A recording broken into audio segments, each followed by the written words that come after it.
Сәлеметсіздер ме, құрметті оқушылар? Менің атым Аймангүл Қинаятқызы. Сауат ашу сабағына қош келдіңіздер. Ең бірінші сабағымызды бастамас бұрын көңілімізді көтеріп алайық. Қайырлы таң, достым. Қайырлы күн болсын. Бүгінгі күніне сәттілікке толсын. Балалар, назарларыңызды экранға аударыңыздар. Енді барлығымыз суретке қарайықшы. Кәне, ойланамыз. Кімдерді көріп тұрсыздар? Және олар қайда отыр? Кәне, ойланамыз. Жақсы балалар. Балалар мектепте отыр.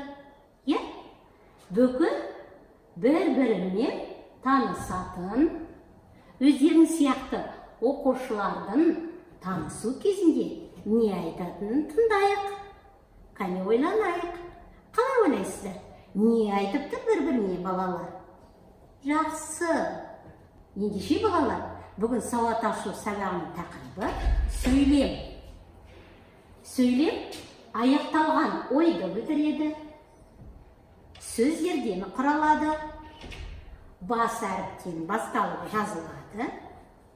Және соңына тыныс белгісі қойылады. Енді келесі суретке назар аударайық. Қарайықшы барлығымыз. Көңілді танысу болмақшы. Қалай ойлайсыздар? Балалар, қараңыздаршы. Әр шардағы суреттің көмегімен балалардың атын тауып көрейікші. Ойланайық. Бір мезгіл. Кәне, ең бірінші суретте кімді көріп тұрмыз? Қызды. Қалай ойлайсыздар? Қыздың есімі қалай екен? Кәне. Жақсы, бәрекелді. Қарақат.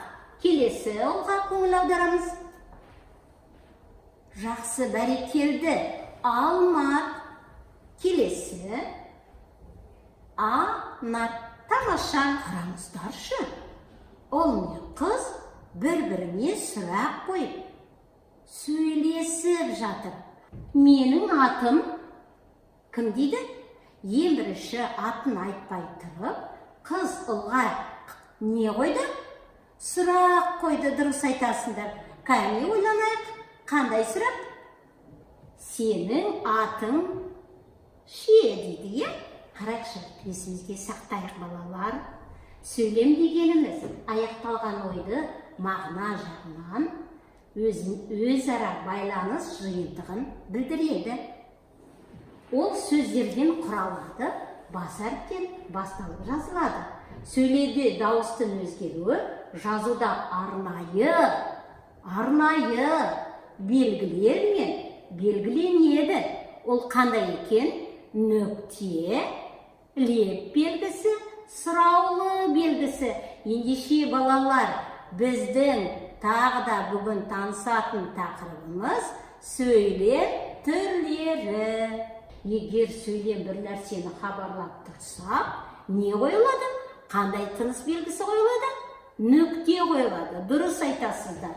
Мысалы, ауылдан әжем келді. Тамаша, хабарлап тұр, балалар?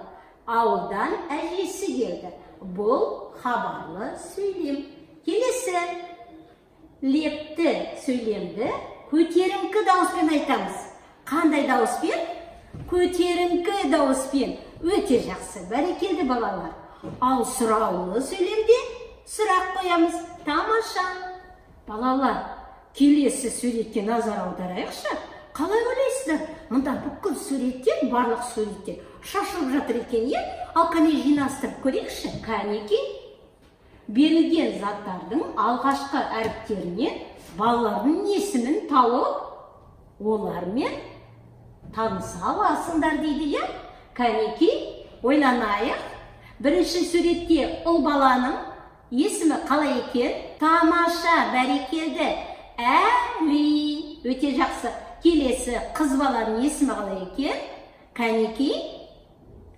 Тамаша балалар. Өте жақсы. Мерей. Өте жақсы балалар.